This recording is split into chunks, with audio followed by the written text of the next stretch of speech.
Romina. Estoy grabando. La clase 6, no sé por qué razón, como yo la estoy grabando en mi compu, yo tenía un programa corriendo y se ve que interrumpió de alguna manera la grabación de la clase 6 y está entrecortada. Y para poder arreglarla, la dejé el fin de semana corriendo, pero se arregló en parte. Entonces necesito otro día que no esté usando la computadora,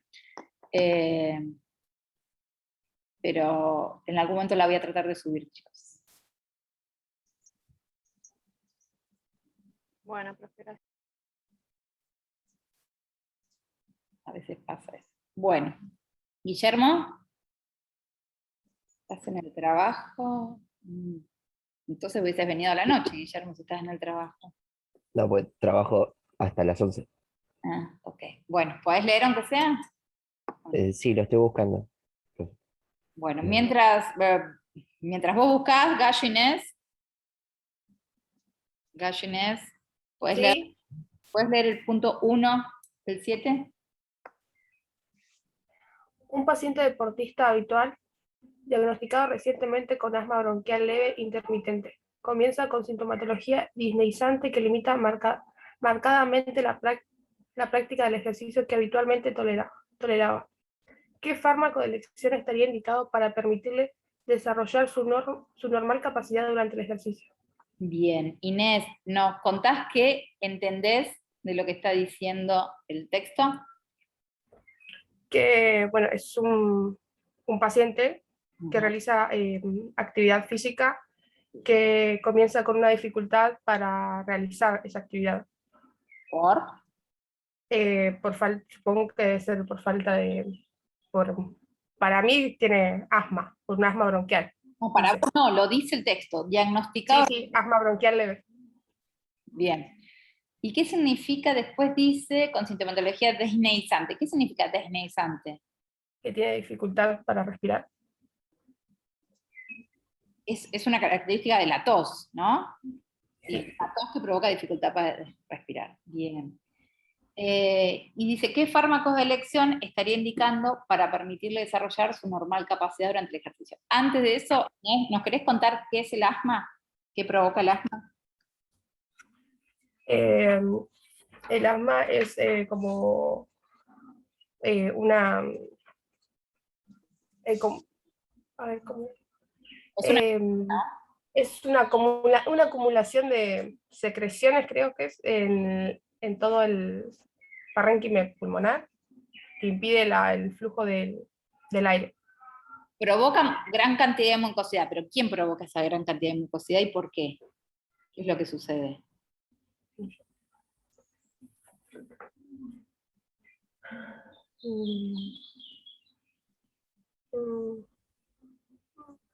Hernández, Lucía, ¿está? Sí, profe. ¿Querés ayudarla, Inés? Y yo tengo acá que el asma es una enfermedad pulmonar que se caracteriza por una inflamación de las vías aéreas, Ajá, que puede obstruir el paso del aire de las mismas. bien. ¿Quién provoca esa inflamación?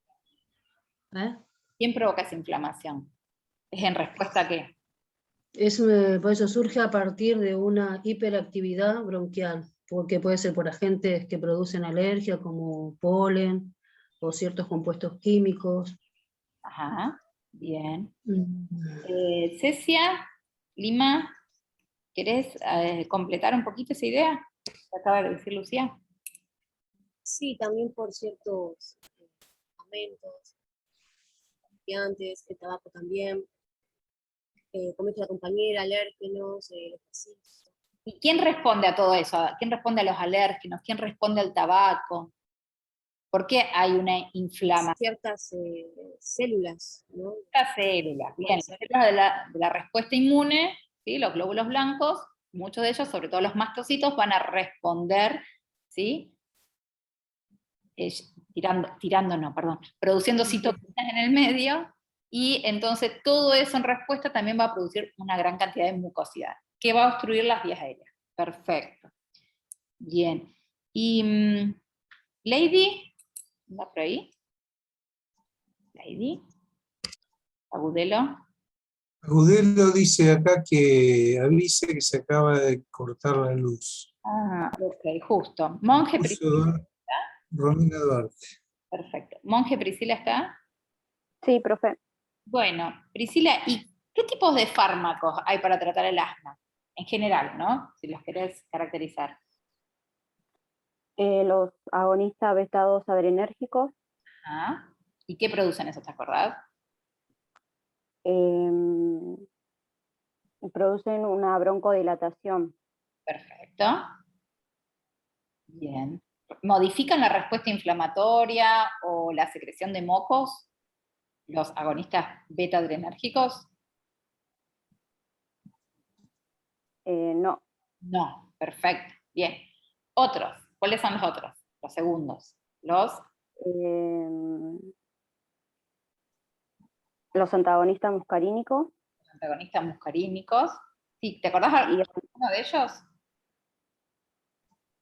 ¿Cómo se llamaba?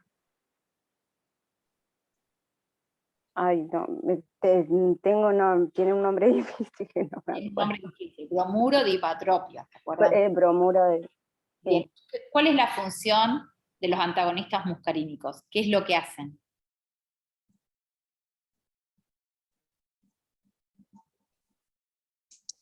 Reducen la inflamación, son antimucolíticos, son broncodilatadores. ¿Te acordás?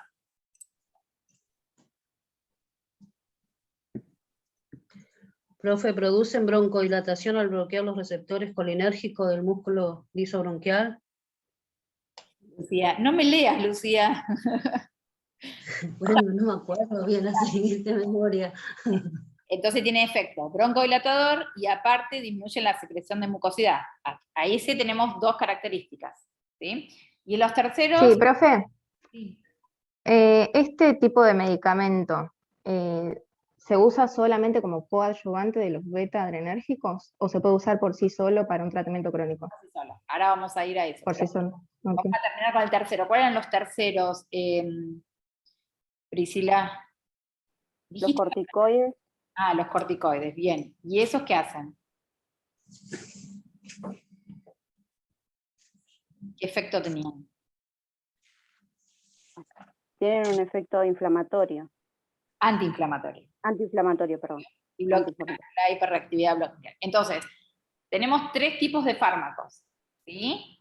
Dijimos, los adrenérgicos, ¿sí? Los antagonistas muscarínicos y los glucocorticoides. Los primeros, ¿qué producían? La... Broncodilatación. Bien, Broncodilatación. perfecto. Los segundos, También broncodilatación y disminución de la secreción de moco. perfecto. ¿Y el tercero, los corticoides? Antiinflamación. Antiinflamatorios y, si son antiinflamatorios, esa hipersensibilidad que va a haber en el lugar va a ir disminuyendo. ¿Sí? ¿Todos tienen claro las funciones de los tres? Bueno, entonces ahora decía, a ver, Olivero Martina está. Sí, sí. Ay, estamos hablando vos, perdón.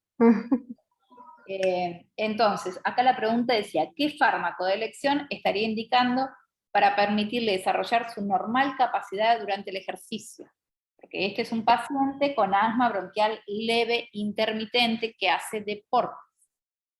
Tenés una mano atrás tuya, Martín. Sí, mi prima. No se dio cuenta que tenía la cámara prendida. Bueno, ¿cuál de esos tres tipos de fármacos vos le aconsejarías? No vas a ser vos, va a ser... Sí. Había pensado en los agonistas beta adrenérgicos de acción prolongada. De acción prolongada. Y contanos, ¿cuáles son esos? Por ejemplo. Ay, no lo escucho. Perdón, ¿qué? ¿Escuchás? Ay, no escucho nada.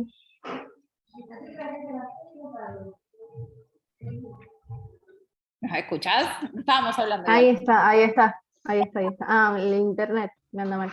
Okay. Entonces, si querés, apaga tu cámara para que así disminuya el gasto de internet. Bien, Ahí está. entonces dijiste, de los agonistas beta adrenérgicos, habías dicho los de acción prolongada. ¿Cómo se llamaba el fármaco de otro tipo? Sí, el salmeterol puede ser, y el otro era, no me acuerdo. Está bien, pero el salmeterol es el prototipo. ¿Y por qué pensás que ese sería el mejor? ¿Por qué no, suponete, el salbutamol? ¿Por qué no? Porque el salbutamol es para una crisis aguda. Es cuando un paciente que tiene asma, que tiene la crisis, usa eso, Sí. y el efecto tiene en 30 minutos y dura de 4 a 6 horas. En cambio, el prolongado dura más tiempo, dura de 10 a 12 horas y permite que el paciente pueda hacer el ejercicio que habitualmente hacía. Bien, entonces esto es una medicación pautada, digamos. Claro, tiene un régimen horario en donde se lo debe administrar. ¿Cuánto antes lo debería tomar mínimamente? No sabría decirle, pero supongo que no antes de realizar el ejercicio. ¿Cómo no antes? O sea, no 5 minutitos antes de salir. Digamos, vos No pensás sabría. que toma y a los 5 minutos ya hizo efecto eso.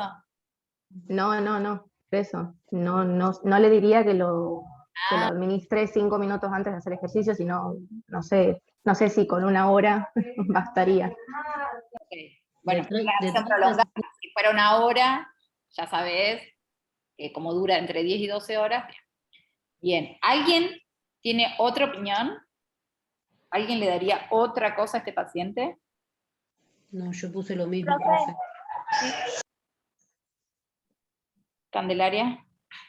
Profe, yo hubiera dicho alguno de acción breve, porque vio que dice que se administra a demanda y acá dice que el asma es intermitente, es decir, que aparece y desaparece. Claro, No. pero acá tenés otra característica, que dice que es un deportista habitual, digamos, es un deportista, se dedica a eso. Entonces, si vos le das uno de acción breve, capaz que está en el medio del ejercicio, ¿sí? Y entonces tiene que parar el ejercicio como una respuesta rápida. En cambio, si vos ya sabes que todos los días vas a salir a correr 30 kilómetros, todos los días vas al gimnasio, ¿por qué no darle uno de acción prolongada, que ya sabes que va a actuar? Y aparte, de esa manera controlás el horario, ¿no? ¿Sí? Y tiene mucho más régimen del fármaco en su organismo. Va a tener más circulación. Bien. ¿Alguien piensa otra cosa? ¿Qué pasaría si ese paciente, que ahora le dicen que tiene un asma bronquial leve intermitente, empieza a producir mucho moco, ¿sí? Mucho moco? ¿Qué le darían en ese caso? ¿Seguirían dando un agonista beta adrenérgico de acción prolongada? Se lo combinaría con el bromuro, ¿o no? De hipatropio. ¿Pero bromuro de patropio no producía también broncodilatación? Sí, yo lo pensé por la disminución de la secreción de moco. Claro. No lo pensé por eso. El bromuro y patropio hace las dos cosas, ¿sí? Podría pasarle a administrarle eso solo. Bien. Juan, ¿querías agregar algo de este ejercicio? Yo lo que les quiero contar, que están muy orientados con las respuestas, les faltaría entender algunas cositas de lo que es el asma bronquial. Y el asma bronquial puede ser, primero, que se da en todas las edades, y hay 2 picos donde hay mayor prevalencia, que es la niñez y la adolescencia, y después de los 45 años vuelve a aparecer la posibilidad de tener asma bronquial. No solamente la patología asma bronquial está sola como patología misma, sino que muchas veces acompaña el broncoespasmo, que sí es lo que marca el paso en todo esto, acompaña a otro grupo de enfermedades pulmonares obstructivas crónicas. Es una patología sumamente frecuente, en pediatría se ve muchísimo, muchísimo. De hecho, ustedes como enfermeros van a tener que aprender a usar la famosa aerocámara. La aerocámara es la forma de administrar estas drogas que se dan por vía inhalatoria. La vía de administración inhalatoria es una vía de administración especial, específica para el asma bronquial, ¿sí? El asma bronquial puede ser de origen idiopático es cuando uno no tiene una razón que lo justifique, puede ser de origen inmunológico, puede ser coacompañante de otra enfermedad pulmonar crónica, puede ser como producto desencadenante algún alergeno externo que esté libre en el ambiente y uno lo inspire, como por ejemplo el polen, por ejemplo el humo, el cigarrillo, el humo común, ¿sí? Generan broncoespasmo. Y hay un tipo de asma bronquial que se llama asma bronquial inducida por el ejercicio, que no necesariamente uno tiene que ser un atleta de alto rendimiento o trabajar en un circo para tener asma bronquial inducida por el ejercicio. Los chicos de 6, 7 años, cuando salen al recreo o cuando van a un cumpleaños y juegan a la escondida, hacen rápidamente ejercicios anaeróbicos, corren a toda velocidad o para tocar el piedra libre o para jugar a la mancha, y entonces uno sabe que ese ejercicio puede generar en esos niños, y le da una limitante, cuadro de asma bronquial. También puede ser gatillado, tiene horarios del día, el asma bronquial, también puede ser gatillado en los cuadros. Estos pacientes suelen tener sinusitis crónica, adenoiditis, ¿sí? Por infecciones de la vía aérea superior, porque el asma bronquial no es una patología de toda la vía aérea, es una patología que se va a dar de los bronquios mayores hacia los bronquios menores. Los bronquios mayores no tienen asma bronquial porque no tienen músculo para que ejerzan la contracción automática que tiene justamente el asma bronquial. Entonces, hay una sumatoria de factores: contracción del músculo de Reisensen, después edema de la mucosa y una hipercrinia y una infección. Entonces, un episodio asmático agudo es una situación que uno debe saber si va acompañado o no de todos esos componentes. A su vez, lo mismo pasa con el vómito. Así como hay distintas drogas que por distintos mecanismos pueden inhibir al centro del vómito, también hay distintas drogas que por distintos mecanismos favorecen la relajación muscular. Y ustedes nombraron a todas. Una fue los beta 2 estimulantes, otra fue el uso de los anticolinérgicos, como es el cromoglicato disódico o puede ser la atropina. Y tenemos que tener presente que ninguna de esas dos drogas hacen que el paciente se mejore de algún proceso infeccioso que pueda tener. Cuando, en el caso específico de ejercicio 1, que el paciente va a hacer un ejercicio habitual, ¿sí? O sea que habitualmente está haciendo o un ejercicio normal, que se va a andar en bicicleta y le gatilla un cuadro bronquial, lo comienza a invalidar. Entonces, la manera es dar un beta 2 estimulante por vía inhalatoria de acción prolongada y que eso se da crónicamente, igual que el cromoglicato disódico, que también se da crónicamente. Y como dijo Romina, pautado. Pautado quiere decir que se da todos los días, independiente de que el paciente tenga o no tenga crisis de broncoespasmo. Si a pesar de la medicación pautada y marcada el paciente tiene broncoespasmo, lo que corresponde hacer es darle un beta 2 estimulante de acción inmediata, como es el salbutamol. Todos, absolutamente todos, se dan por vía inhalatoria. como toda enfermedad inflamatoria, que así hoy se define al asma Profe, bronquial, ¿puede ¿sí? repetirme por qué cambiaría a salbutamol el salmeterol en el caso del deportista? Porque el Perdón. salmeterol ya está dado, y cuando hace una crisis, a pesar del salmeterol, yo doy salmeterol y tengo que esperar también 15, 20, 30 minutos para que inicie la acción, y después la duración va a ser de 10 a 12 horas. En cambio, el salbutamol comienza la acción rápidamente y rápidamente se agota. Yo tengo que acordarme que el paciente recibió salmeterol porque se van sumando los efectos, no solo broncodilatadores, sino los efectos adversos. Y ya dijimos nosotros que los receptores beta 1 y beta 2, que son receptores simpáticos, estaban en dos órganos que trabajan en equipo, el pulmón y el corazón. Para el pulmón tenemos los beta 1 y para el corazón tenemos los beta 2. Entonces lo que le hace bien a uno, le hace mal a otro. Entonces eso lo tenemos que tener en cuenta.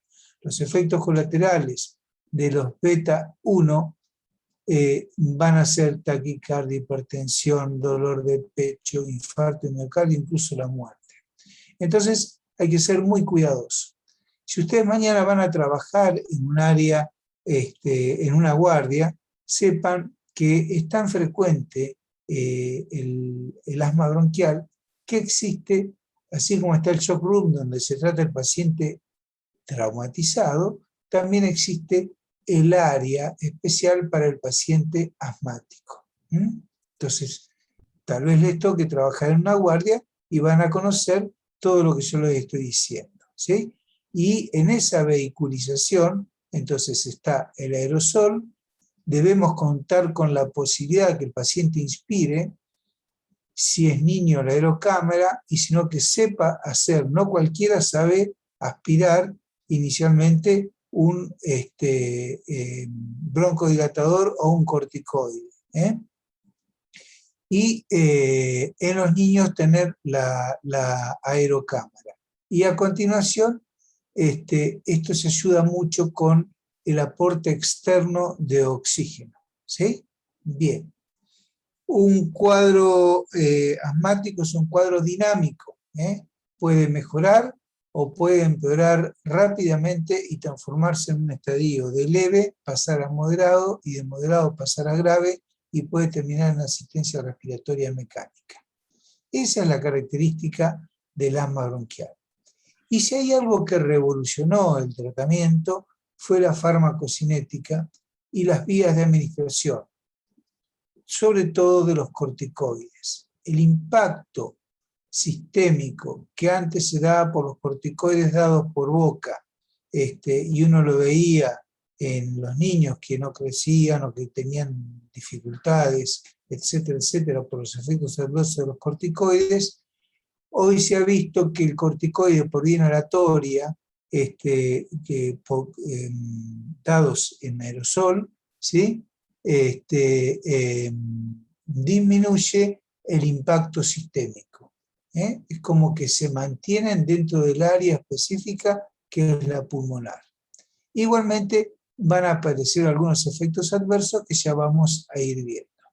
¿Está claro? Entonces, ¿qué es el asma bronquial? Es una enfermedad inflamatoria, endotelial, donde se pone en evidencia una contracción del músculo de bronquiolos, y se llama músculo de Reisensen.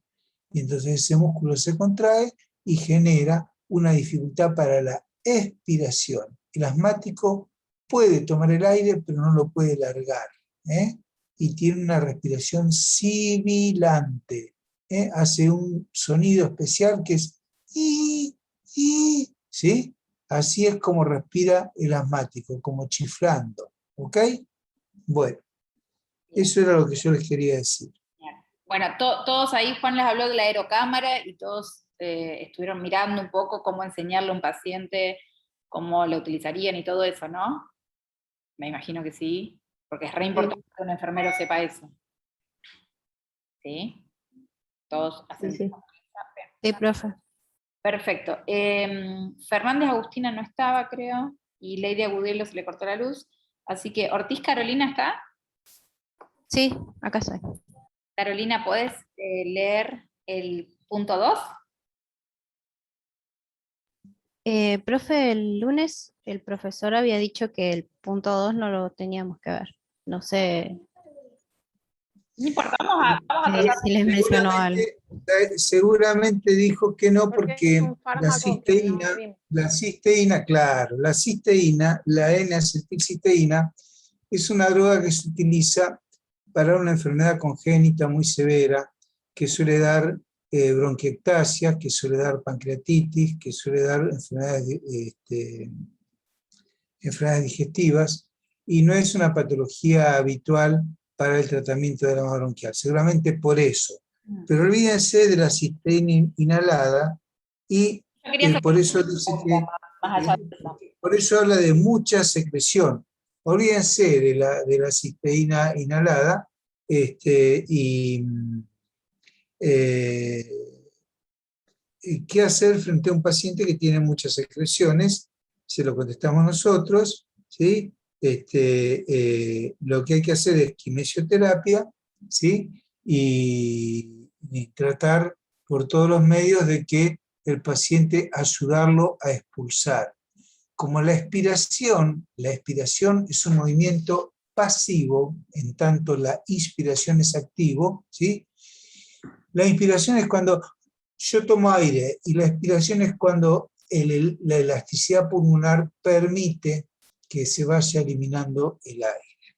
Entonces, ustedes después busquen en internet cuál es esa enfermedad congénita, que hay una provincia muy especial que suele tener mucha predominancia de esta enfermedad, que sobre todo la provincia de Córdoba, ¿sí? Se afecta el páncreas, se afecta el intestino y se afecta la parte respiratoria. Se pide trasplante de pulmón, fíjense de lo que estoy hablando. Entonces, búsquenlo con todas las pistas que le di y pongan cisteína y les va a decir para qué sirve. Bueno, Profe, caso 3, dice un paciente de 16 años con asma conocida. El Juan, tratamiento, sí. Juan, Martina levantó la mano, pará, déjalos leer a ellos, así van ellos. Ah, Dale. perdón. Perdón, me había surgido una duda del punto 1. Sí. En caso de que el paciente presente mucha secreción de moco, habíamos dicho que podíamos pasarlo a bromuro y patropio. Ujú. Ese cambio, o sea, puede hacer así de golpe, no pasa nada. ¿Dónde? Nunca dijimos. No, un caso hipotético. Estábamos poniendo un caso hipotético, Juan. Nunca dijimos que si tenía moco el paciente había que pasarlo hipatropio, nunca lo dijimos eso. No, estábamos diciendo más características, Juan, hicimos una suposición.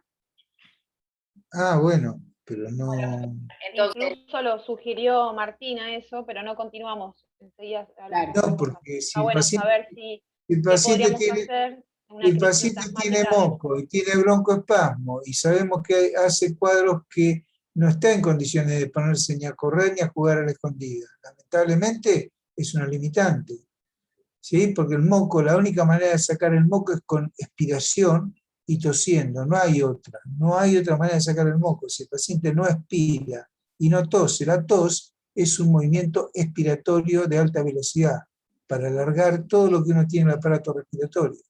Se tose en expiración. Entonces, lamentablemente, si el paciente tiene moco, si el paciente va a hacer un ejercicio y está con catarro, y no lo puede hacer. Si yo lo tengo de basquetbolista, lo dejo en el banco, no puede ir a jugar. Y si lo mando a un cumpleaños, le digo, bueno, te quedás quietito en el cumpleaños, comes los chisitos, pero no puedes ir a correr con los compañeros. ¿Qué otra medida podríamos recomendarle? Si él, por ejemplo, ya supiera manejar una crisis que se da a pesar de ya tiene su patología ya conocida. En ese caso, si él tuviera salbutamol y lo pudiera utilizar, no es lo mismo en ese aspecto. Pero el salbutamol le va a dilatar el bronquio, pero no le va a sacar el moco. El moco hay que sacarlo. ¿Sí? Profe, en ese caso entonces tendría que usar técnicas de, ¿cómo se llama? De tos dirigida o... Claro, van a kinesioterapia, se les enseña, vos le empezás pero a ese ayudar día con se suspende, en ese momento se suspende. No se pasa. Y la actividad la tiene que suspender, ¿sí? O sea, porque es una limitante. No es, la limitante del asmático no es solamente, si el chico tiene una sinusitis, supongamos que es un chico que tiene 8 años, que está con la nariz tapada, tiene una sinusitis, habla todo así porque no puedo hablar, porque está lleno de moco, y cada vez que tose, arranca moco verde, y yo sé que tiene, no lo voy a mandar a jugar al partidito de fútbol con los chicos de la escuela. El chico no está para ir a jugar al fútbol, ¿sí? Porque ahí sí va a ser una crisis, y que encima, por más que los broncodilate, la luz del bronquio va a estar tapada por el moco, que no lo va a poder toser, ¿eh? Es un paciente desde el punto de vista respiratorio que está complicado, es como tener una patología intestinal y tener una diarrea crónica y estar en pleno episodio diarreico. Y bueno, esa persona no puede, está limitada, es así, como les estoy contando. No es que hay un remedio que lo cura, hay cosas que pasan por la mecánica respiratoria. Perdón, Luana, levantaste la mano. Sí, profe, quería preguntar algo, pero con respecto a la 2, porque yo buscando sobre la cisteína en el libro, encontré el acetilcisteína, y no sabía si era lo mismo o Es qué se parecía. N-acetilcisteína, para ser más correcto. Ah, está bien. ¿Y para qué sirve? Sí, ¿Para yo qué? encontré que rompía las estructuras de las moléculas del moco y lo hacía y se eliminaba en la tos. ¿Y para qué esa enfermedad se usa? Bueno, en el caso del paciente que tenía mucha mucosidad, se podía usar eso. Pero yo le había respondido con eso, porque era lo único que había encontrado, y puse que previo había que administrar un broncodilatador, como el sabutamol, por ejemplo, porque se podía producir broncoespasmo. Sí, Bueno, perdón, quiero responder dos cosas. Primero lo que preguntó la compañera hoy, esto de cambiar de fármaco. Fíjate, Martina, que los fármacos que habíamos estado nombrando afectan a distintos receptores. ¿Entendés? Entonces, si afectan a distintos receptores y no provocan codependencia, ¿yo podría cambiar de un fármaco a otro? ¿Me entendés la pregunta? Porque vos dijiste, bueno, Sí, sí. está tomando este fármaco que afecta a los beta-adrenérgicos, y quisiera cambiarlo a un antagonista mucolítico, afecta a otro receptor, y ninguno de los dos crea dependencia, así que sí podrías cambiar. Y con respecto al punto 2, que no lo terminamos de leer, pero quería que fuéramos a algo de eso, en este caso dice que el paciente, ¿sí?, está recibiendo tratamiento. No sabemos cuál es el tratamiento, pero dice que está recibiendo tratamiento. Entonces, que a pesar de ese tratamiento, está produciendo mucho moco, y por eso utiliza la N-acetilcisteína, que es un mucolítico. ¿Sí? Todos lo tienen claro eso. Ahora, en ese caso, si no expulsa el moco mediante la tos, lo que uno debería hacer es una succión mecánica, ¿no? Que es raro, pero uno debería hacer una succión mecánica. Y por otro lado, seguramente el médico de cabecera lo que termina haciendo es cambiar el fármaco, porque imagínense que le está dando un beta-adrenérgico, pero produce mucha mucosidad. ¿A qué tipo de fármaco podría terminar cambiando? Para disminuir la inflamación. ¿Qué tipo de fármaco? Antagonista muscarínico. Corticoides, glucocorticoides. Eso, ¿entienden? Entonces, era simplemente el punto 2 era para que pensaran, bueno, este paciente ya es tratado, se le da un mucolítico, ¿sí? Bueno, si no responde ese mucolítico, igual, de todas maneras, esto es para una situación de emergencia, ¿sí? En todo caso, el médico de cabecera terminará cambiando el fármaco, porque ese fármaco que él estaba tomando no le está haciendo el efecto deseado. Que esto sucede todo el tiempo, ¿no? Ustedes van cambiando de fármaco, o los médicos, digo, van cambiando de fármaco. Y con respecto a la pregunta que hizo Juan, ¿para qué se utiliza la N-acetilcisteína? Una es muy conocida enfermedad, y otra enfermedad es, le dicen niños de cristal. Yo me acuerdo, tuve un alumno con esa enfermedad, capaz que la conocen, ¿no le suena? No. Bueno, búsquenla. Bueno, ahora sí, vamos a, que ya no me acuerdo quién, Ortiz Carolina, ¿era? Sí, profe, leo el 3. El 3, dale. Un paciente de 16 años con asma conocida, en tratamiento con corticoides inhalados, consulta a su médico por la aparición de manchas blanquecinas en la mucosa oral. ¿Qué actitudes debe adoptarse? Bien, ¿vos qué entendés de este problema? ¿Con qué lo relacionás? Con la presencia de una infección fúngica, Ajá. de la candidiasis. ¿Y por qué? ¿Qué leíste que te hace pensar que es una infección fúngica? ¿Qué leíste ahí? Debido a las manchas blanquecinas en la mucosa oral. ¿Y cómo sabes que podría ser eso? ¿Cómo toma los corticoides? Los toma de manera inhalada con el aparato. Bien. Y lo que... ¿Sigo? Termina tu idea. Lo que está haciendo mal en este caso es que al terminar el proceso no requiere una enjuagación correcta de la cavidad oral. Un enjuague, no enjuagación, por favor. ¿No? Un enjuague. Bien, pará. Y tengo una... Perdón, son los nervios. ¿Nervios de qué? No está Freddy Krueger corriéndolos con una cuchilla. Pará, ¿y cuál es el corticoide inhalado? ¿Lo pensaste? ¿Alguien lo pensó? El que más se usa no es la betametasona, algo así. Inhalado. Inhalado, un corticoide inhalado. ¿Cuál es el prototipo siempre? ¿No lo notaron? La prednisona. ¿No es el PUF, el PAF ese que le dicen? Sí, pero ¿cuál es el fármaco? ¿Qué tiene que ver la aerocámara con el fármaco, Gabriela? ¿Entendés la pregunta? Estoy preguntando qué fármaco es. Ah, perdón, no, lo confundí con el dispositivo, mala mía. Sí. La prednisona, ¿sí? Es inhalado, va a ser la prednisona. Bien. Y entonces vos dijiste que era seguramente una infección fúngica por, no sé si lo dijiste, perdón, pero ahí me colgué yo. ¿Quién pudo haber... Profe, hay un micrófono que hace interferencia.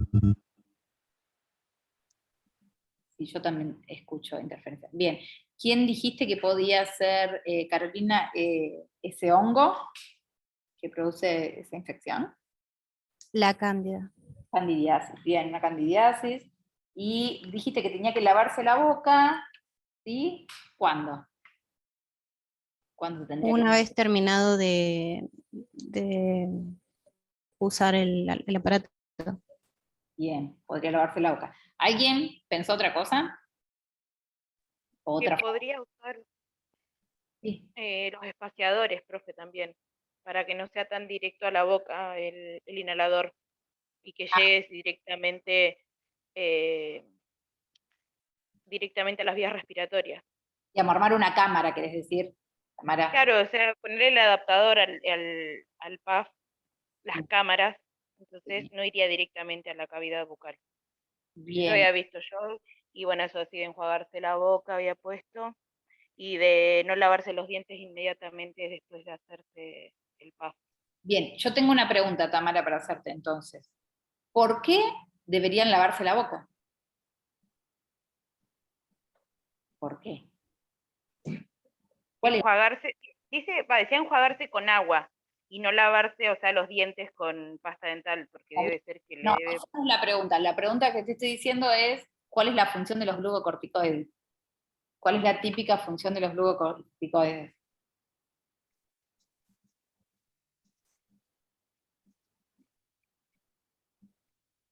¿Cuál es la función? Lo vimos hace un montón de clases, igual, ya, pero... ¿Puede ser antiinflamatorio, profe? Digamos, lo que hacen es enlentecer al sistema inmune, ¿no? Como le ponen un freno al sistema inmune. Si yo estoy poniendo glucocorticoides en la boca, ¿qué es lo que pueden aparecer? Mi sistema inmune en la boca no va a responder, ¿eso queda claro? Después, como decía ahí, esas manchas blancas que le aparecían, que se puede lastimar. Son microorganismos oportunistas que están, por lo general, en la flora normal, pero al estar disminuido el sistema inmune, avanzan, colonizan. En este caso la cándida es parte de la flora, pero en pequeña, o sea, proporción leve, hasta que pasa esto. Está que el regulada. sistema inmune disminuye. Eso, está en equilibrio. Bien, esa es la palabra que estaba buscando, ¿sí? Patógenos oportunistas, ¿sí? Porque ustedes están disminuyendo su sistema inmune por la producción de porque le están dando un glucocorticoide. ¿Todo lo tienen claro ahora? Bien. Quiero lavarse la boca, no cepillarse los dientes. A veces se puede hacer el enjuague bucal con bicarbonato, ¿sí? Y en otras veces, si hay una candidiasis, ¿qué voy a tener que hacer? Seguro que voy a tener que hacer. Va a haber que hacer un tratamiento con antibiótico. ¿Con qué? Con antifúngico. Ah, eso sí. ¿Antibiótico para quién son, chicos? Bacterias. Para las bacterias. Perfecto, con antifúngicos. Bien.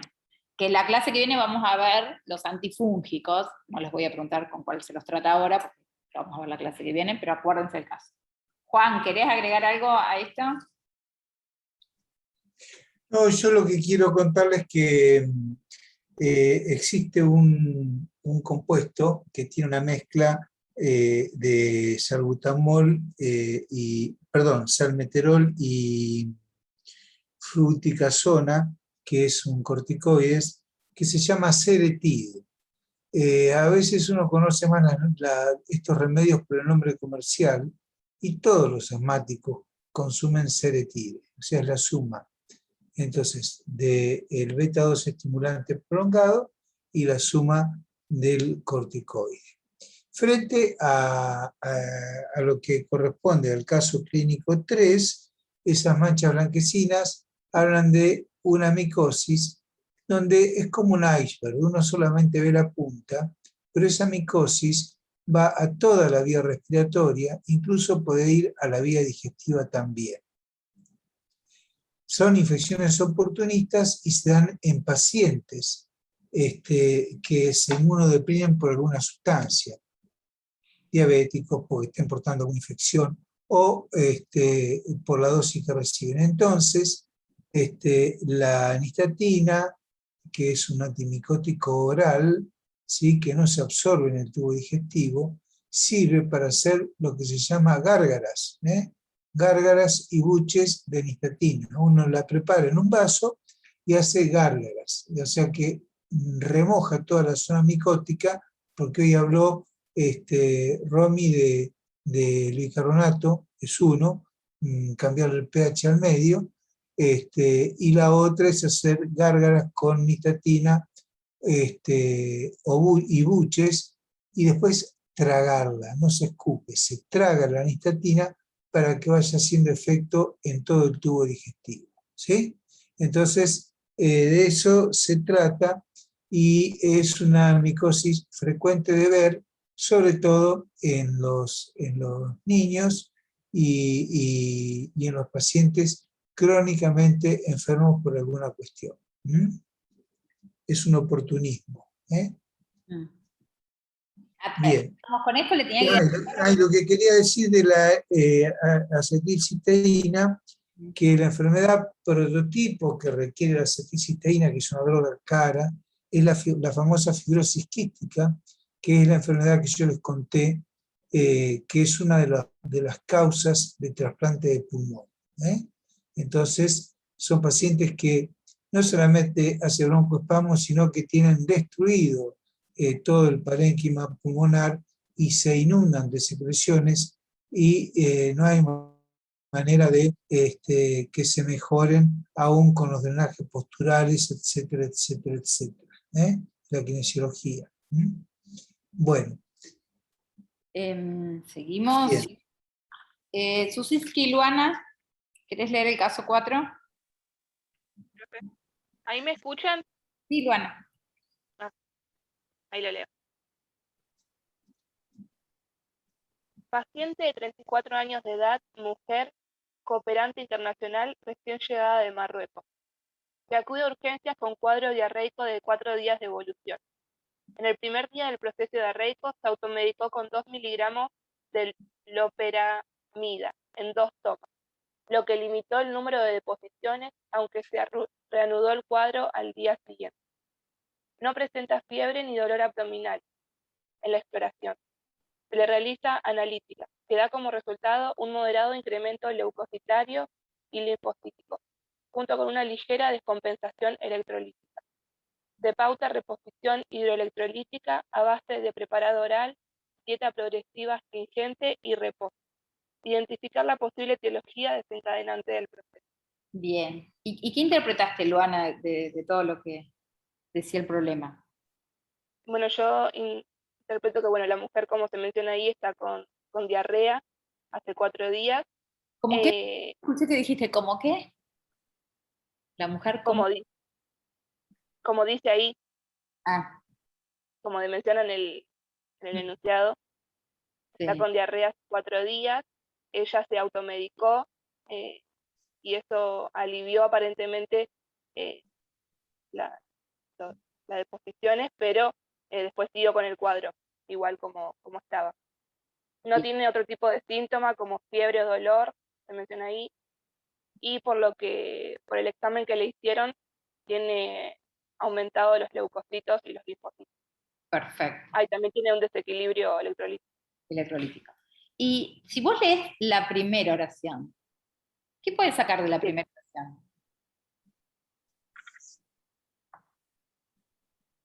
Y bueno, vemos que es una mujer que estuvo de viaje. Perfecto. Quiere decir que estuvo en otro lugar y va a estar en un nuevo lugar. Perfecto, eso lo entendí. Bien, ¿qué es la loperamida? Es un opioide, ¿no? Un antidiarreico. ¿Y qué hacen? ¿Es un inhibidor de qué?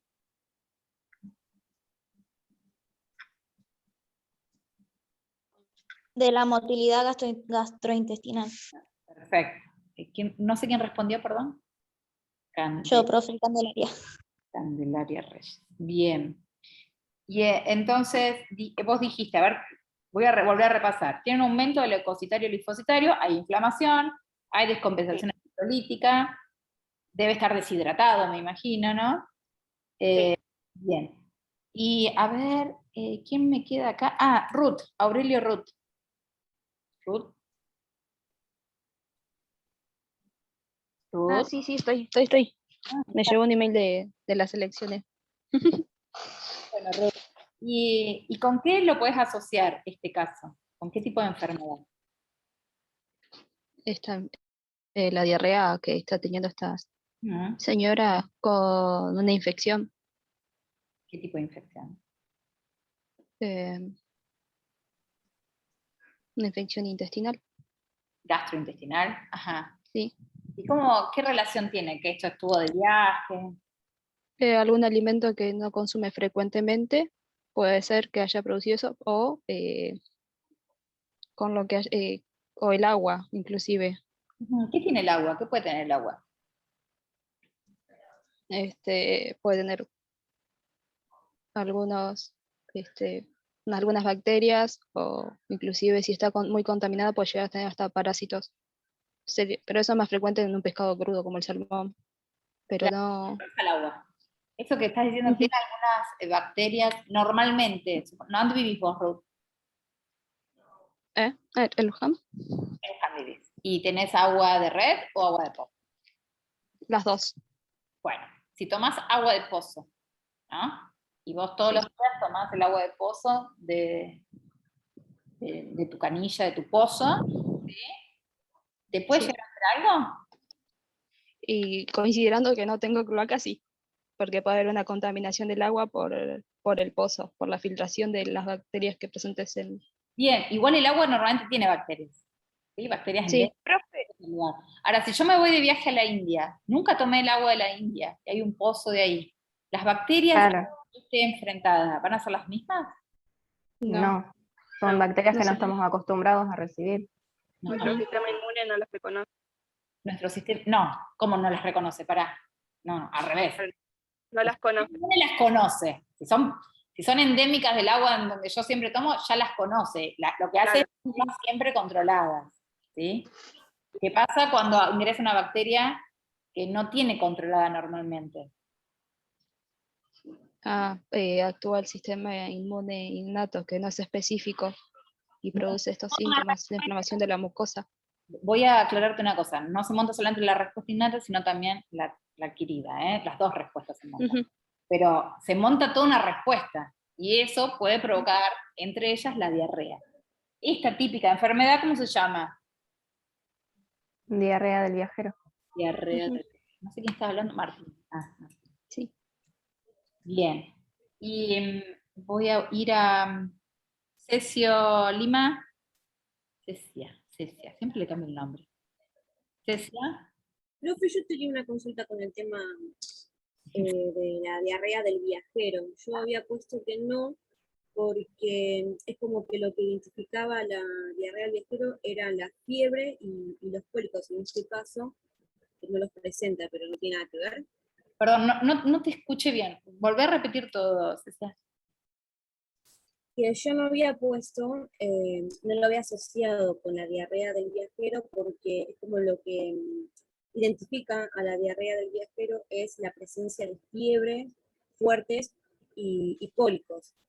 ¿Pues no tiene nada que ver entonces? No necesariamente. Cólicos dice. Cólicos dice. Normalmente te provoca diarrea y te provoca vómito. Pero normalmente no subís la fiebre. ¿Sí? Porque, por ejemplo, mi hijo el año pasado sufrió yendo de acá a Córdoba. ¿Sí? Estuvo en Córdoba 3 días, había llovido mucho y obviamente se dividieron más un tipo de bacterias que él no está acostumbrado y tomó agua cerca del arroyo y le agarró diarrea. Nada más que eso, no tuvo fiebre. Pero la respuesta de la fiebre es propia del sistema inmune, recuerdan. Entonces, por eso, claro. montarse una respuesta. Cuando leí la primera frase dije, sí, es diarrea del viajero, pero después cuando decía, no presenta fiebre ni dolor abdominal, yo no sé en dónde fue que leí que sí, que la fiebre, la diarrea del viajero presenta esto, dije, no, entonces debe ser otra cosa. Pero no tiene nada que ver. Respuesta inmune. La fiebre es parte de la respuesta inmune. Entonces depende, si es una bacteria que nunca en su vida vio, tiene pitopes que nunca en su vida vio, vas a tener una fuerte respuesta inmune. En cambio, si es una bacteria que sí vio, que tiene anticuerpos, que está preparada, que hay memoria, bueno, no necesariamente va a producir fiebre. Bien, ¿y cuál es el tratamiento? Claro, yo Porque pensando de esta pregunta, perdón, esta pregunta 4 tiene 3 signos. Sí, estoy yendo como al siguiente que era el tratamiento, Juan. Yo pensando que bueno, que es por una bacteria, un agente patógeno, había pensado en el subsalicilato de bismuto, que tiene una parte bactericida. Entonces, claro. Por ese lado. Está bien, y está perfecto, porque el salicilato de bismuto el bismuto es un bactericida, y el salicilato es un antiinflamatorio. ¿Sí? ¿Queda claro? Sí. Y es un modificador de que, porque ya nombramos, ella se automedicó con loperamida, que era un inhibidor de la motilidad gastrointestinal. Y ahora vos le darías subsalicilato de bismuto, que es un ¿qué? Es un modificador del transporte electrolítico, ¿puede ser? Claro, exactamente. Y tengo una pregunta para Tamara Maturo. El tercer tipo, ¿sí?, para evitar una diarrea, son las resinas de intercambio iónico, ¿no? Tamara. Sí, profe, estoy acá. Perfecto. ¿Qué hubiese pasado si ella, en cambio de tomar loperamida, hubiese tomado carbón activado? ¿Qué te parece? ¿Qué hubiese pasado?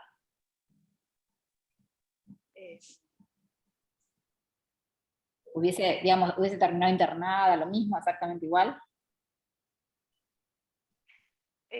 Eso se utiliza para disminuir, o sea, no le va a disminuir la diarrea. O sea, no le iba a hacer... Se utiliza para disminuir la diarrea, vamos de vuelta. Las resinas de intercambio iónico, como el carbón activado, se utilizan para disminuir las diarreas. Para el malestar estomacal se utiliza, ¿o no? No. Estamos clasificando los 3 tipos. Romina dice no, así que Romina responde. Dale, Romina. Bueno, me quedé en blanco. Bueno, el carbono activado lo habíamos hablado en los casos de intoxicación farmacológica y estaba pensando en responder si era un formador de heces, o sea, junta todo lo que tiene y no es que detiene la diarrea, sino que lo usamos para expulsar todo lo que hay en el intestino. Pero a la vez provoca la absorción en el intestino grueso de agua. Claro, la va a deshidratar más, tiene razón. Entonces, porque va a evacuar más en realidad, en este caso. Bien, pregunta, ¿va a terminar igual o no en el hospital con los mismos síntomas? Yo creería que sí, porque Sí. no detiene la motilidad, la actividad intestinal va a continuar y es más, se va a agravar por la deshidratación. Sí, y aparte la bacteria va a seguir procreándose, dividiéndose. Tal cual. Esto, claro, el carbono activado no va a hacer ningún efecto sobre lo que está provocando el problema de base, ¿no? ¿Sí? No estaría, Entonces, vamos de vuelta. En la diarrea del viajero yo voy a tener, normalmente es por los alimentos y muy probablemente es por el agua, voy a tener algunas bacterias que son endémicas, propias de esa zona, que siempre están en el agua, entonces a la gente de la zona no le pasa nada, vos estás con ellos y vos estás re descompuesto, y mientras a los otros no les pasa nada, es normal eso, ¿sí? Entonces lo que yo tengo que hacer es tratar ambas cosas. Por un lado tratar la diarrea, y por otro lado tratar a las bacterias, ¿sí? Darle tiempo a mi sistema inmune para que responda. Y la otra es simplemente no tomar ningún fármaco, tomar mucha agua por la deshidratación y dejar que mi sistema inmune responda, ¿no? Pero eso va a depender de cómo es el paciente. Juan, ¿querés agregar algo? Sí, quiero decir que la diarrea del viajero es toda una entidad y que hay países más desarrollados y otros menos desarrollados, no solamente en el sistema de red de agua potable. Digamos, el desarrollo de un país se mide no solamente por el Producto Interno, la mortalidad infantil, sino por las cloacas y las redes de agua potable. Esto es importante. Entonces, en muchísimos lugares no hay agua potable y hay carteles que dicen, y todos lo sabemos, no tomar agua de las canillas del avión, no tomar agua de los aeropuertos, no tomar agua de los hoteles. Dice solamente para higiene personales.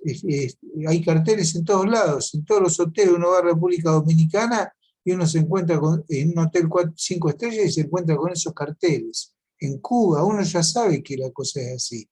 Y Marruecos es justamente, no es un país súper desarrollado, más en esta paciente que es cooperante internacional, que va, que viene, que comparte, que convive.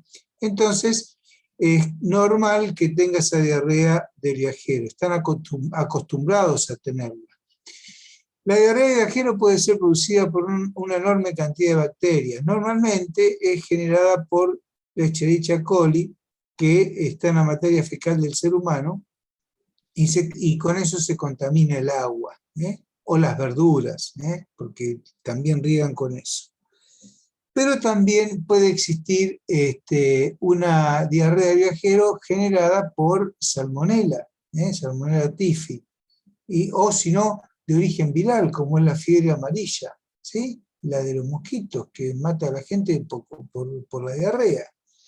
En este caso, lo que va a favor de la fiebre del viajero, de un caso leve, es que el paciente solo tiene leucocitosis, tiene pocos episodios diarreicos, y no tiene un grado extremo de deshidratación. Por lo tanto, se decide hacer una rehidratación por boca. Y entonces se le da al paciente agua en determinada cantidad y volumen, en tiempo, ¿sí? Por ejemplo, tomar 10 mililitros cada 3 minutos, ¿sí? En vez de tomarse el vaso de agua, la botella de agua entera, porque dilatar el estómago con líquido estimula el intestino y estimula aún más la diarrea. Usar un tamizador de mucosa, como dicen ustedes, el caso de la crema de bismuto, y por otro lado, el antidiarreico más eficaz sigue siendo un antagonista de receptor de opiáceos, los Mu1, que están en el tubo digestivo, y es la loperamida. La loperamida es un remedio que todos los que viajan la tienen que llevar en la cartera. ¿Ok? Bien. Entonces, ¿sí es adecuado lo que hizo con la loperamida? Pensé que habíamos dicho que no le convenía haberla tomado. No, hizo bien. Entonces, los elementos a utilizar son sales de rehidratación, loperamida, no para que no tenga episodios diarreicos, para que en vez de tener 25 episodios diarreicos tenga 5. ¿Sí? Entonces yo disminuyo la cantidad, la deshidratación que vaya a tener el paciente, ya lo vimos en líquidos, son pacientes que tienen deshidrataciones hipertónicas, porque pierden mucho líquido por el tubo digestivo. ¿Sí? Y lo otro es ver si vamos a dar antibióticos o no. Para eso es necesario hacer un estudio de materia fecal, que es un coprocultivo y un examen directo de materia fecal buscando glóbulos blancos. Si tiene más de determinada cantidad de glóbulos blancos en materia fecal, ya es indicación de que es una diarrea bacteriana y es necesario comenzar con antibióticos. ¿Qué antibióticos se van a usar? Bueno, ya lo vamos a ver en la clase que viene, que hay antibióticos que son específicos para las infecciones bacterianas intestinales y que sirven para ese tratamiento. Ahí Juan les respondió, si la mujer hubiese tomado loperamida y aparte hubiese tenido un cultivo bacteriano y una medicación de antibiótico, hubiese estado perfecto. El problema es que solamente tomó loperamida, digamos. Lo único que hizo fue frenar la diarrea, pero la bacteria sigue dividiéndose. No frenó el crecimiento de la bacteria. Claro, no hizo nada. Si uno tuviera una apendicitis, también puede tener diarrea, pero tomar loperamida sería malo, porque uno escondería un síntoma. Acá la paciente tomó loperamida para bajar el número de evacuaciones, nada más, pero sabe que si tiene una salmonela va a seguir igual, o peor. Entonces, no estamos escondiendo síntomas, ¿sí? Claro. Eso es re importante, porque a veces terminás escondiendo los síntomas, ¿no? Desapareció la diarrea y ya está, y esa bacteria se siguió duplicando y se aloja en el corazón. Y terminás... Es más, claro, y incluso está contraindicado tomar loperamida en las diarreas bacterianas que generan, porque las bacterias en el intestino no solamente generan, alteran lo que se llama ya no se llama más proflora, se llama probiótico. Se altera la flora intestinal, o sea, la probiótica, ¿sí? Que antiguamente llamada flora intestinal, se altera de modo tal que el paciente puede tener incluso diarrea sanguinolenta. Son episodios serios, y que tienen que recibir antibióticos hasta por vía intravenosa. Con todo un cuadro clínico significativo, con fiebre, escalofríos, bacteriemias. Entonces, frente a esos casos, los pacientes hay que internarlos. Pero estamos hablando de una diarrea de viajero donde aparentemente no presenta fiebre ni dolor abdominal a la exploración, y en el análisis solamente una ligera descompensación electrolítica con un moderado incremento de leucocitos y linfocitos. Entonces lo que se pauta es un tratamiento a base de preparado oral, dieta progresiva astringente y reposo. Una dieta progresiva astringente es ir aumentando el tamaño de la porción a lo largo del día y empezando con sustancias que van a ser astringentes. ¿Qué sustancias son las astringentes? Son la famosa polenta, el arroz blanco, después le vamos a agregar agua de arroz, el té, que es astringente, y después manzana rallada, y después le vamos a ir agregando caldo de zanahoria. Claro, un puré de zanahoria y zapallo, todo lo que sea para la probiótica. Y después le vamos a ir agregando lo más importante de todo eso para restablecer la flora, va a ser el agregado de un yogur natural. ¿Sí? Yogur natural. Se compra en un almacén de supermercado y se manda el yogur natural, ¿sí? Esto es clave entenderlo, porque la fuente de probiótico más importante para restablecer la flora es eso. Y la pregunta que quería hacer es, ¿cómo hago yo si tengo sed? Tengo que estar con mi botella de agua mineral. De hecho, en los aviones venden el agua mineral directamente y yo me la tengo que llevar. No hay agua mineral. ¿Qué hago? Puedo utilizar gaseosas. ¿Qué gaseosas? Las que no tengan azúcar para no favorecer la fermentación. ¿Por qué? Porque las gaseosas, sea en envase de plástico o en envase de vidrio, vienen esterilizadas. Por lo tanto, vienen libres de bacterias, con agua ya estudiada y libre de bacterias. Entonces, puedo utilizar las gaseosas. Ustedes habrán visto que muchos tratamientos es tomar agua o gaseosas sin gas, en especial 7-Up, por los iones que tiene. Hoy hay superadores a eso. Ya vienen aguas sin gas y con más iones, que son las que se utilizan, las que utilizan los deportistas. ¿Sí? Bueno, eso es la hidratación oral. ¿Ok? Quería agregar algo más para que lo pensaran nada más. Cuando hablamos de la flora bacteriana, recuerden que, imagínense que ingresa una bacteria que normalmente su cuerpo no acepta. Hay una primera competencia entre esa bacteria y la flora propia bacteriana, ¿no? Hay un equilibrio. El problema es cuando se rompe ese equilibrio, ¿no? Lo quiero agregar para que ustedes piensen que normalmente nuestra propia flora bacteriana, por eso, como decía Juan, comer un yogur de vez en cuando que tiene bacterias de nuestra flora bacteriana, siempre lo que hace es llegar a un mejor equilibrio para nuestro cuerpo.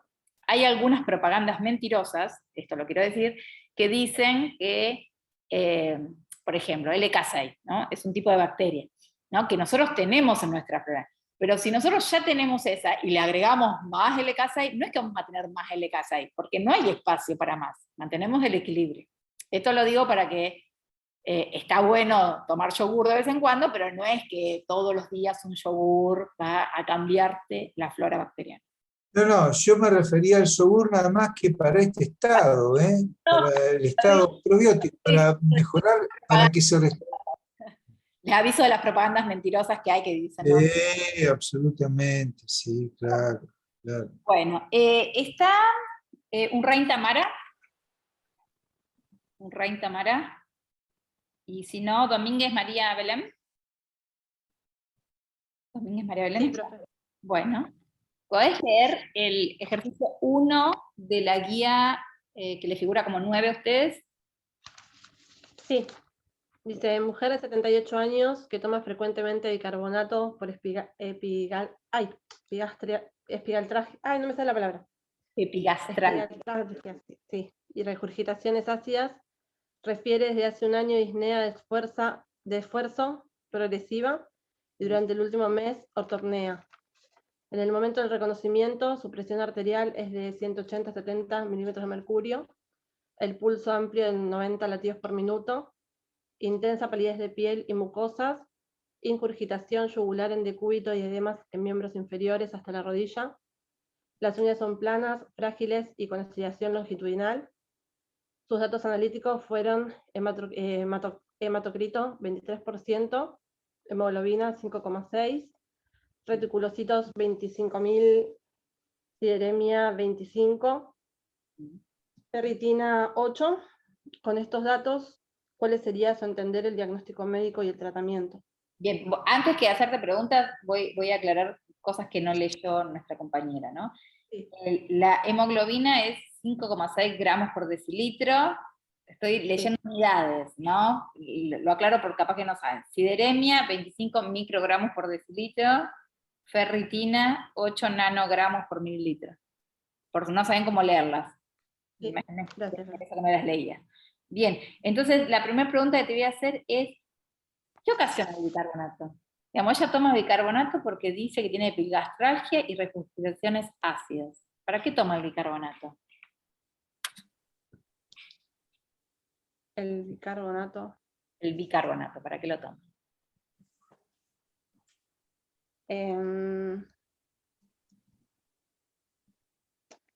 Para la espiraltralgia y las regurgitaciones ácidas. Sí, ¿qué significa eso? En castellano. Para el dolor abdominal que tiene y la sensación de, o sea, como el reflujo, digamos, gástrico. Ah, ¿ustedes Cuando cómo los fluidos- eso? Yo tengo que decir. ¿Cómo? ¿Qué decís normalmente? Acidez. Ah, tengo acidez. Eso. Sí. Tengo acidez. ¿Y por qué toma bicarbonato? Ella. No sé cómo explicarlo. ¿No? Para la acidez es un antiácido. Sí. Sí, digamos. Alcaliniza, en realidad baja, claro, sube el pH para que sea más alcalino y no produzca acidez. Bien. Mucosa gástrica. Bien. ¿Y qué ocasiona, María Belén, el bicarbonato? ¿Qué no permite en el estómago? ¿Qué no permite? ¿Que se absorba quién? ¿Qué elemento que es muy importante? No permite que se absorba, no sé, no quiero decir cualquier cosa tampoco. Sí, cualquier cosa, a ver. Pero, ¿Qué pensaste? ¿cómo? Sí, cualquier cosa, a ver qué pensaste. No, que no se absorba el hierro. El hierro, exactamente, no permite la absorción de hierro. Bueno, y sobre los datos que leíste ahí, ¿sí? Sobre los datos. Abajo tenés los datos de la mujer y abajo tenés los valores normales, ¿sí? Sí. El hematocrito, la hemoglobina, la sideremia y la ferritina, ¿cómo están comparados con los normales? Bajos. Bajos, todos esos bajan. ¿Qué es la sideremia? Ahí tengo todo anotado, pero estoy con todo mezclado. El hierro sérico. El hierro sérico, el nivel de hierro que puedo medir en suero. Bien, ¿y la ferritina? ¿Qué hace la ferritina? También está disminuida. Es la proteína que almacena el hierro. Ah, sí, la carencia de hierro. Sí, baja y carencia de hierro. ¿Respondió recién, perdón, Camila? ¿Camila respondió? Sí, Camila Rúa. Perfecto. Bien. Y por otro lado, María Belén dice que tiene disminuido los reticulocitos. Si mirás el número de reticulocitos, los tiene disminuido. ¿Qué son los reticulocitos? ¿Los reticulocitos no son los glóbulos rojos? Sí, que no que. Inmaduros. Inmaduros. Digamos que todavía tienen núcleo. ¿Sí? No, en los seres humanos el glóbulo rojo no tiene núcleo. ¿Sí? Porque lo perdió. Bueno, los reticulocitos son cuando antes de que los pierda. Perfecto. Entonces, vamos a seguir con vos, María. Teniendo en cuenta todas estas características, ¿qué es lo que pensás que tienes? ¿Cuál sería el diagnóstico de esta paciente? Es una paciente, ¿no? Para mí una anemia microcítica hipocrómica. Una anemia microcítica hipocrómica. ¿Josefina? Josefina. Sí, profe. ¿Servino? Sí, acá. ¿Vos qué pensás? También yo había puesto lo mismo. Anemia microcítica hipocrónica. Ajá. ¿Y cuál sería el tratamiento entonces?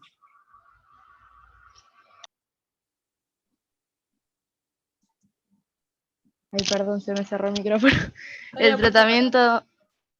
Sí, sí. Ah. Puse que el tratamiento de esta patología es la administración de hierro. Había puesto que no podía ser por vía oral. Ajá. Bien, ¿por qué? Porque la paciente presentaba epigastralgia y regurgitación ácida, y bueno, que estaba tomando bicarbonato. Entonces dije que había puesto que iba a ser por vía intravenosa, sí, alto ahí. O intramuscular. Alto ahí. Pará. Cuando va el médico, ¿qué le dice al bicarbonato? Que lo suspenda. Y ¿a ustedes qué se imaginan? digamos, no creo que se lo haya recetado un médico, ¿no? ¿Entienden esto? Sí, se lo va a hacer suspender y le va a dar un antiácido, o sea, un omeprazol. Sería más adecuado eso que el bicarbonato. Bien, entonces acá, bien, Ruth, acá tenemos 2 tratamientos. Una en enfermedad de base y otra la enfermedad que se ocasionó. ¿Queda claro eso? Sí. Bien. Había otras preguntas. A ver, no, creo que... Profe, antes de seguir, ahora cuando nosotros decimos que el posible diagnóstico sea anemia microcítica hipocrómica, ¿en cuál de los analíticos que veo me doy cuenta que es hipocrómica?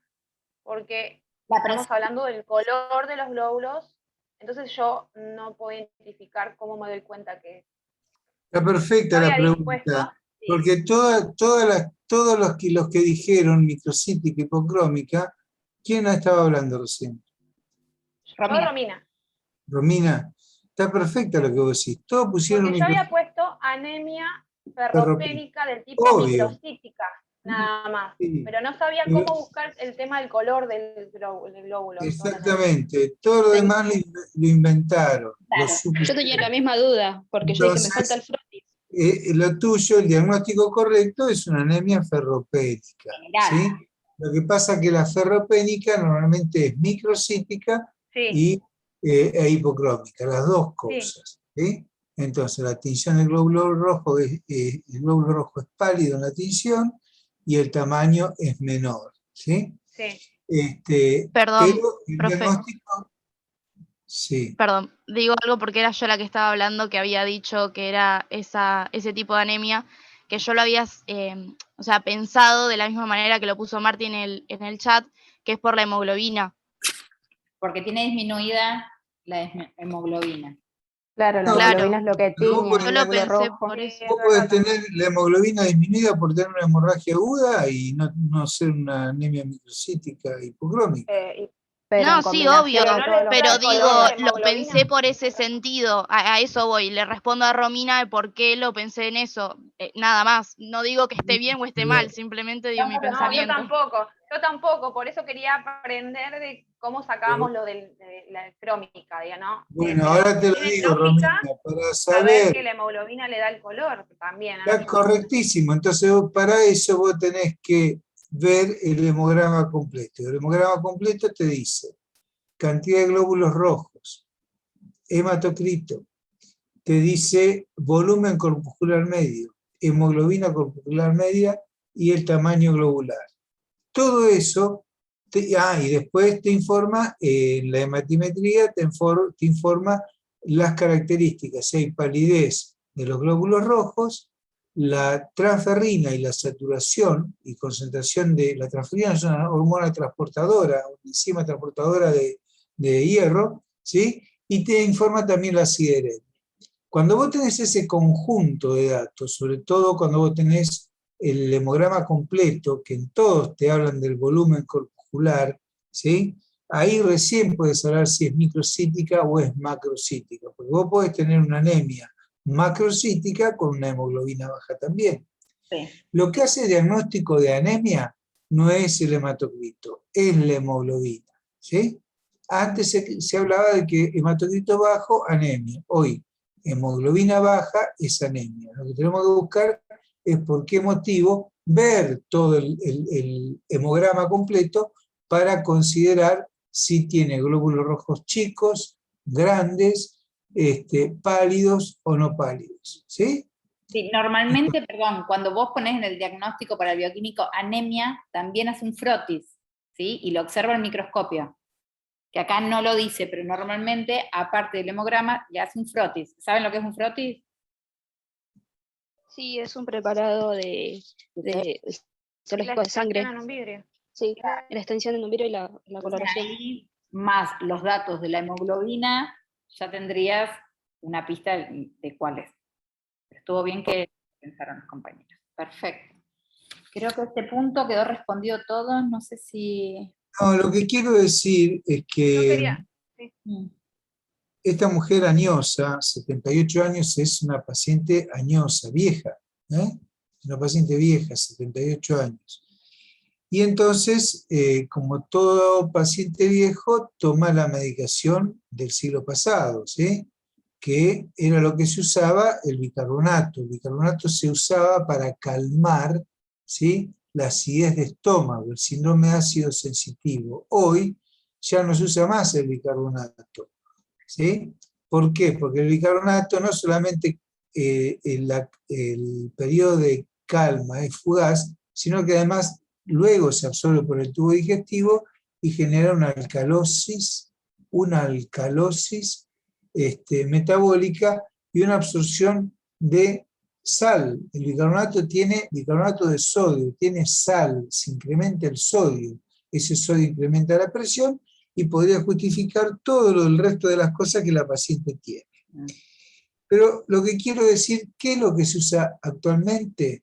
Primero, hay que sacarle el bicarbonato, hay que darle un bloqueante de la bomba de protones, ¿sí? Bloqueante de la bomba de protones, esa es la medicación moderna, es lo último que apareció, es de venta libre, ¿sí? Bloqueante de la bomba de protones. ¿Cuáles son los protones? Los elementos, ¿sí? La bomba de hidrógeno, la que va a formar junto con el cloro el ácido clorhídrico, ¿sí? La bomba de protones. Entonces, y darle algo que ella dice que no tolera el decúbito, que no sabemos si no lo tolera por insuficiencia cardíaca o no lo tolera porque tiene una hernia diafragmática, ¿sí? Si tiene una hernia diafragmática, tiene regurgitación, tiene reflujo.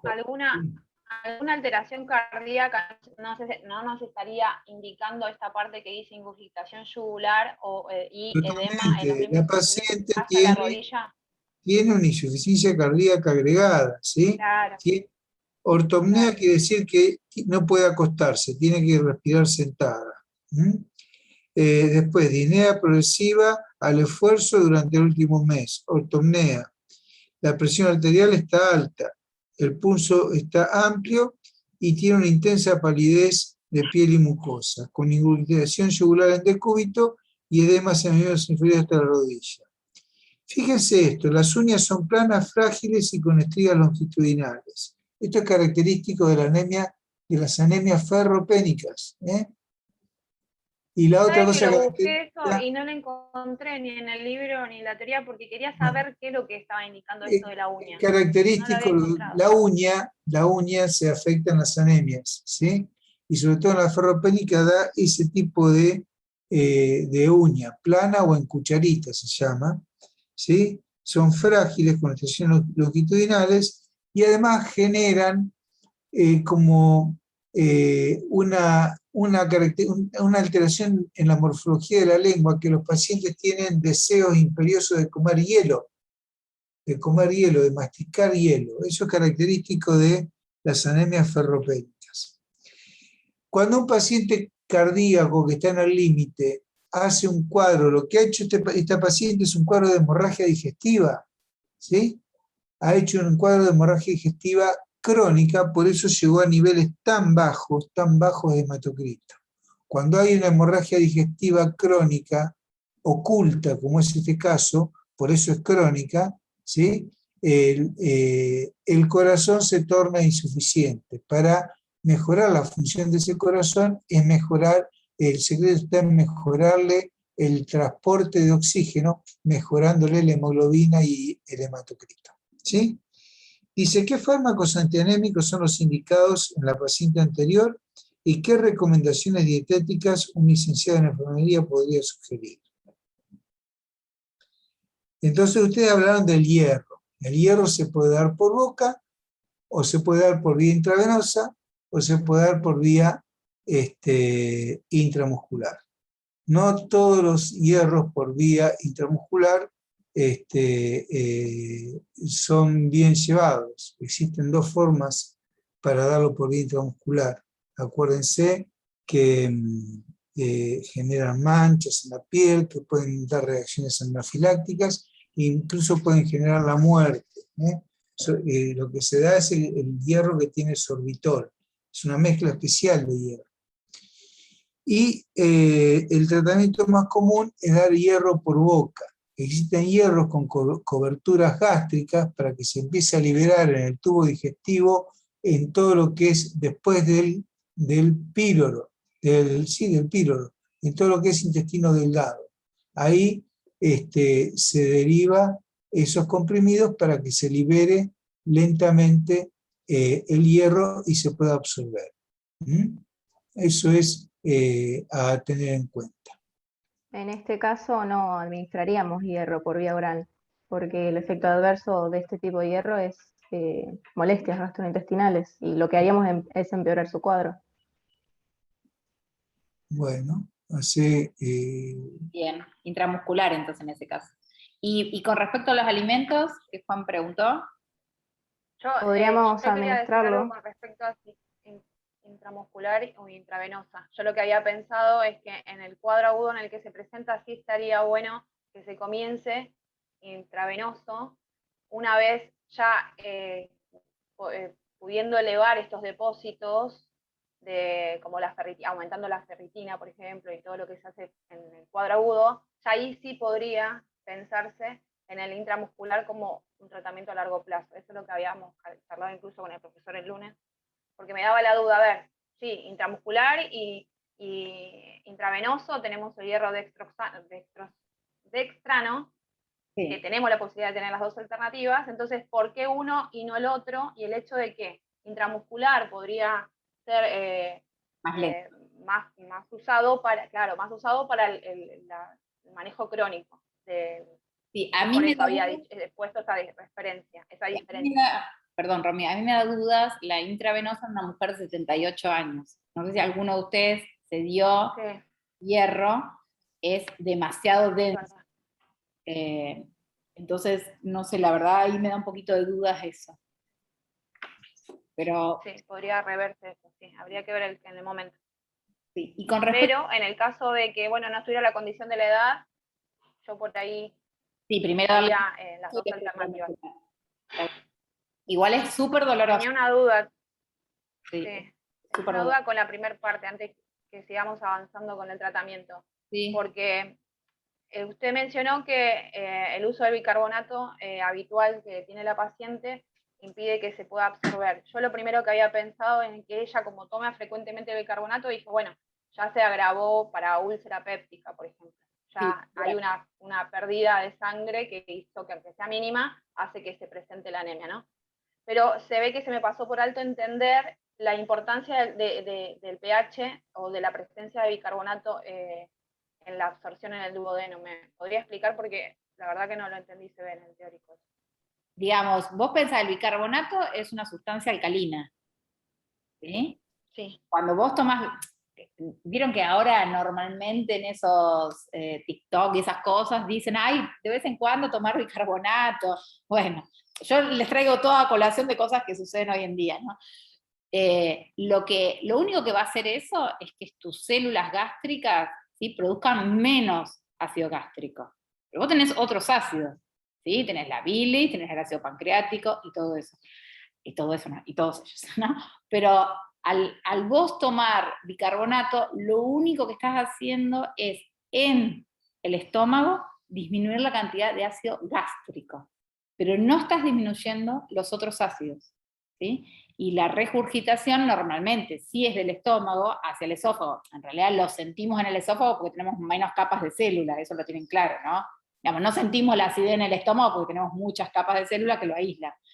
Pero entonces lo que estás haciendo es alcalinizando. Y al alcalinizar, aparte estás provocando otra cosa, que esas enzimas que son activas en el estómago, porque necesitan un pH ácido, no están activas, ¿sí? Entonces vas a tener un montón de otras cosas, vas a tener estreñimiento, por ejemplo.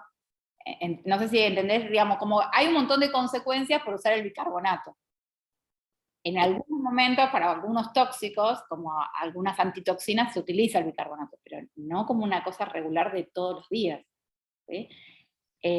Claro, cuando usted ahora lo recalcó de la importancia del exceso de bicarbonato, yo dije, tenía algo de relación con la absorción, entonces, no, es porque no se va la presencia de las enzimas gástricas se mueren, porque al no poder producir se terminan muriendo, y entonces no hay una absorción real de hierro, ¿sí? Digamos, hay un montón de capas de células que estarían deshabilitadas, como para decirlo así. Claro, yo había confundido el concepto por cuando hablamos de la vitamina B12 y el factor intrínseco. No, no. Ambos tienen que estar, claro, ambos tienen que estar en condiciones y estar, pero pensé que se me había pasado algo con respecto al bicarbonato y la absorción de hierro.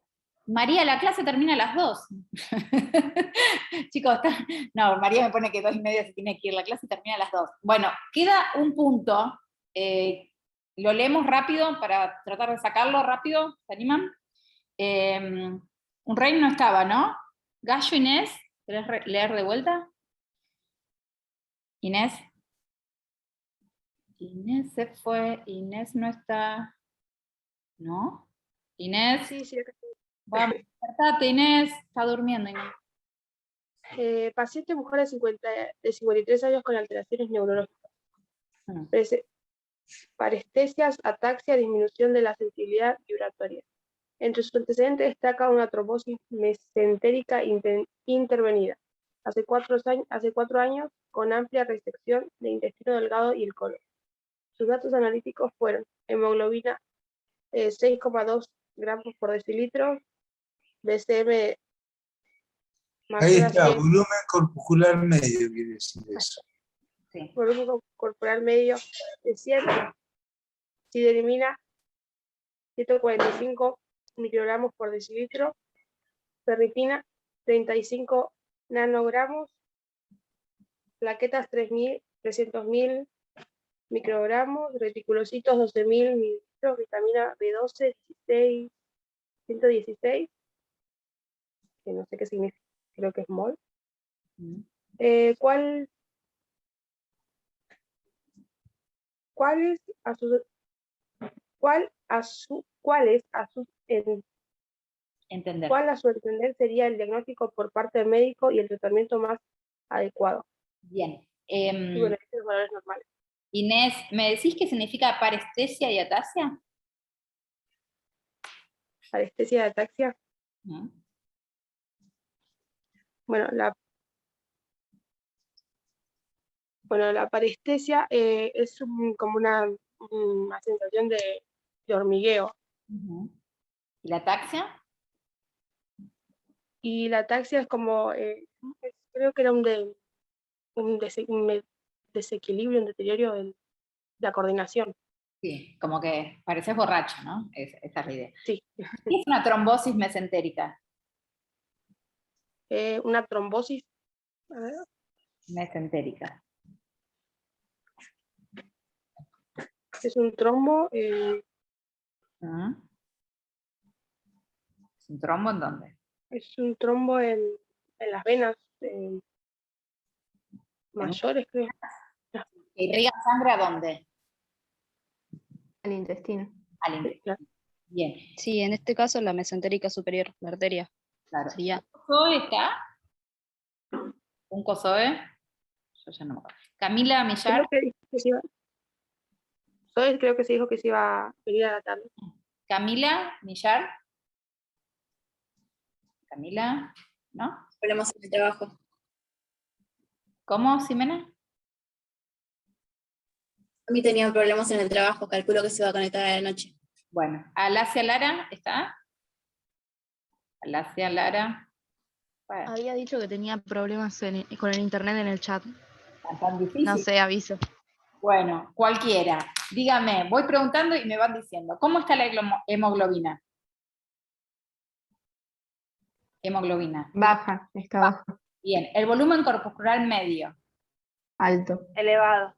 Bien, entonces, elevado. Si está elevado, si un eritrocito era así, ahora es así. ¿Entienden eso? Sí. Bien. Sí. ¿La acidemia cómo está? Dentro de los valores normales. Okay, bien, la ferritina. También está aumentada. Elevada. Un poquito, ¿sí? Las plaquetas. Normales. Ok, los reticulocitos. Disminuidos. Bien, y la vitamina B12. También disminuida. Disminuida. Entonces, ¿qué tipo de anemia puede llegar a ser? Macrocítica normocrómica por déficit de vitamina B12. Entonces, que no sería de déficit de vitamina B12, sino por el factor intrínseco. Ahora lo vemos. Entonces, es una anemia megaloblástica, ¿no? Sí. Sí. Ya sabemos que- Sí, siempre.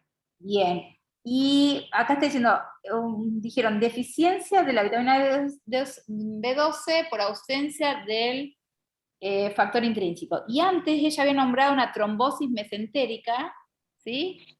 Había sufrido una operación. Que hizo que le, Sí, le hicieron reseccionaran, resección.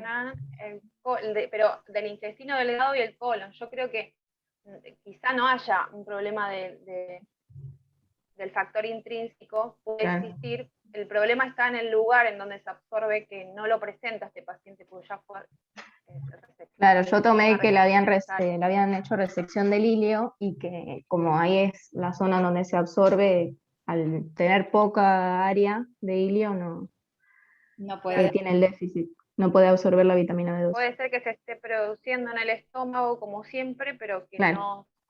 Pero no puede absorberse. no se absorba igual Bueno. la vitamina 2. Bien, ¿y cuál sería el tratamiento? Profe, las anemias con carencia de vitamina B12 se llaman perniciosas. Sí, sí. Entonces, si yo digo el diagnóstico de anemia perniciosa nada más está bien, o tengo que decir megaloblástica. No, tenés que decir que es megaloblástica, porque el tamaño de la célula también influye. Bien. En ese sentido. ¿Y cuál sería el tratamiento? Administrar ciano o hidroxicol, no sé cómo. Psicobalamina. Exacto. Hidroxi. O balamina. Qué trabalengua, ¿no? Parece como termino una laringología. ¿Y le podrían colocar algo más? ¿Darle algo más? ¿Puede ser vitamina C?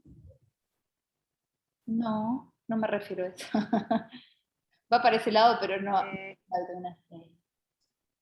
Yo puse como que, o sea, había pensado lo de la vitamina B12, pero como el problema estaba en la absorción, o sea, por vía oral no, no, por vía oral se va a absorber.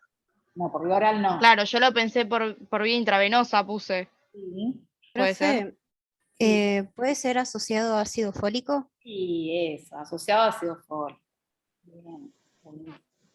Profe, ¿por Sí. qué el cianocobalamina no se administra cuando existe una anemia por déficit de ácido fólico? Está en una de las contraindicaciones de este fármaco prototípico. Eso que, a ver si Diego lo había dicho. Normalmente coexisten las dos. El déficit de vitamina B6 y el déficit de vitamina B2. Tanto es así que hay, por ejemplo, en la paciente embarazada, ¿sí? La patología más común es tener esta anemia perniciosa que dicen ustedes, tener una anemia megaloblástica, un déficit de B12 y déficit de B6.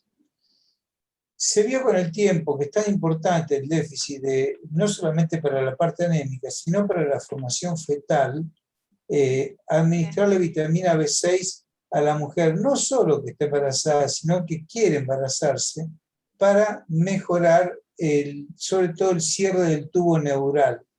Esto es para tener presente.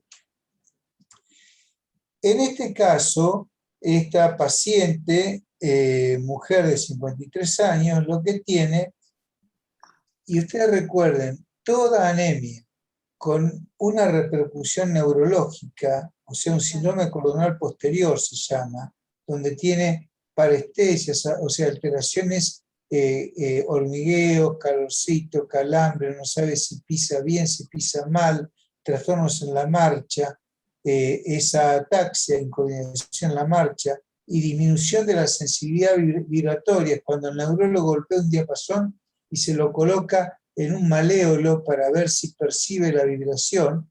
Eso es característico de los ácidos de Gol y de Burdach, que están comprometidos en los déficits de vitamina B12.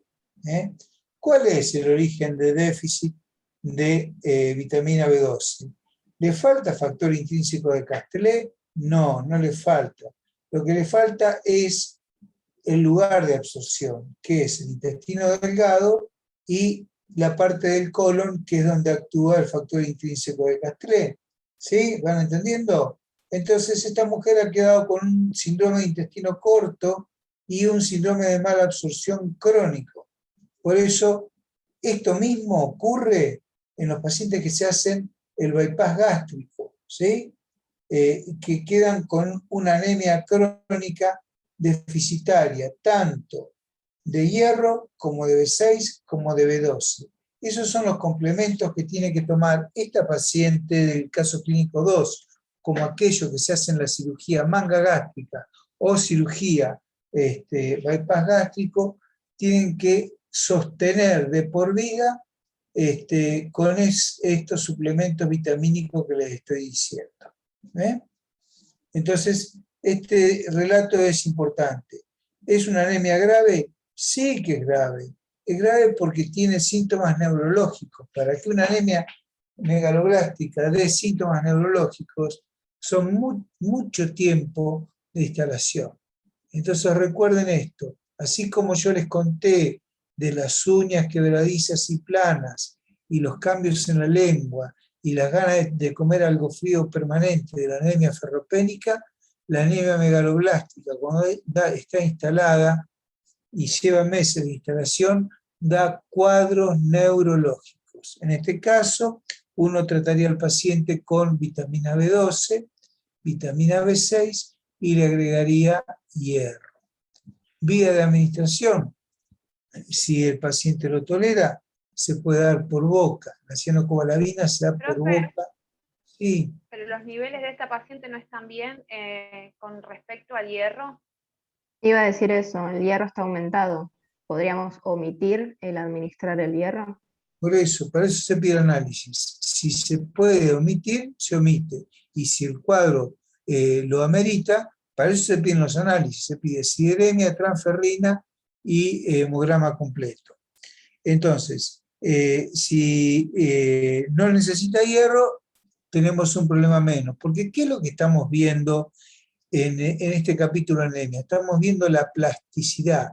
Cómo se forma el glóbulo rojo, ¿sí? Entonces, no solamente requiere de una médula ósea activa, sino de elementos claves como son el grupo M, que se lo va a mandar la destrucción de cada eritrocito, viene por la sangre, se va a necesitar de una hormona que se llama eritropoyetina, la acción de la médula ósea, ¿sí? De los huesos que la contienen, que son los huesos largos, y la acción de otras vitaminas y el hierro complementaria que son básicas para la formación y función del glóbulo rojo. Formación y función. ¿Me entienden? Esto es estos tres elementos están no solo formando, sino están haciendo que funcionen adecuadamente los glóbulos. Claro, el glóbulo rojo tiene una función clave, que es el transporte. Sí, no, se me había ido la noción de si estaban integrados en la formación. No lo entendí. Sin esos elementos no hay una formación normal del glóbulo rojo. Y sin una formación normal del glóbulo rojo no hay transporte de oxígeno adecuado. ¿Sí? ¿Ok? Bueno, son las 2:05 de la tarde, chicos. Bueno, no, sí. Gracias a todos los que participaron, estuvieron muy bien, y la clase que viene volvemos a hacer lo mismo, ¿sí? Me parece que es más enriquecedor. Muy bien. Hasta luego. Nos vemos. Chao, Gracias. chao.